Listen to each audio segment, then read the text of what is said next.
महिन्यामध्ये जे आहे 4-5 वेळा जे आहे हे पत्र वगैरे सगळे आलेले आहेत ते सगळे पाठवले आहेत आपण पोलिसांना.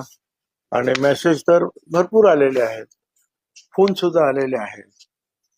आता याच्यामध्ये मात्र जे आहे बरीचशी माहिती, त्या काही नंबर्स दिलेले आहेत, कुठे मीटिंग झाल्या हे सगळं दिलेलं आहे.